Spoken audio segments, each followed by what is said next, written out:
Hey everybody, if you're liking these tech tip videos I've been doing lately, make sure you click the like button and subscribe to the channel. We're gonna be doing a lot of this stuff with a lot of my really cool friends around the country, and you're not gonna wanna miss these tips. Alrighty guys, here we are on our first hole of the morning. I got my bobber set to the depth that I need. I know generally what the depth of this hole is, but when you go to a new river, or even the rivers that you fish for a long time, sometimes you don't know exactly what the depth is. And it's important getting that jig within a foot to 6 inches of the strike zone of a fish in that hole. So what I'll do is I'll work from a depth that I think the hole is, and if I don't think I'm quite getting down deep enough, what I'll do is I'll keep adjusting my bobber deeper until eventually, if I get hung up or if I see that my bobber's tilting, if it's tilting forward, I know generally my gear's dragging on the bottom. Then I know I can shallow up from there, and I shallow up to where I get a perfectly clean drift through there, and I'll know my gear's right in the zone. So what I'm gonna do right now, guys, is we're fishing just downstream of ourselves. I don't do this a lot, but it's the perfect place for my boat to sit right now. So I'm gonna cast straight across from me. I'm gonna mend my line once my float hits the water to make sure it stands straight up and down and goes through the hole with my jig right in the zone where I need it to be.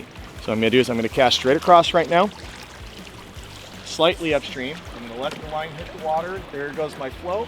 I'm gonna mend to the right. I'm gonna get my float to stand straight up and down. Now, as my float goes down the river, I'm gonna open my bail. I'm gonna pull off some line. I'm not gonna leave my bail open, because what will happen if it goes under, my bail's open, kind of like getting caught with your pants down. You can't really set the hook. But if I give it the line that it needs to continue down the river drag free, open my bail, close my bail, and I drop my rod tip down as it goes down the river, it gets a natural drag free presentation. I'm gonna mend it one more time, and that's about as far as I wanna go right there. You don't wanna fish too far downstream of yourselves. The further away you are, the more heroic hook sets you have to do, and the more likely you are to not get a good hook set on the fish. You wanna stay within a reasonable distance and get good hook sets on the fish that you're working so hard for. So what I'm gonna do right here is, I didn't think I was quite deep enough. So I'm gonna move my bobber stop up about another 6 inches to a foot, depending on the run. I'm gonna go about 6 inches or so there deeper. I'm gonna run it through there and see if I touch bottom. If I touch bottom, then I know I was deep enough, and there just might not be a fish there.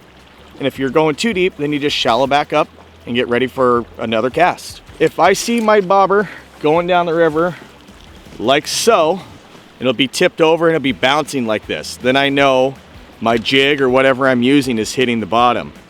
If it's going straight up and down like this, then I know that my gear's fishing straight up and down to an extent. If it's tipped backwards, I know I need to mend my line to get my line in the current to stand my float back up.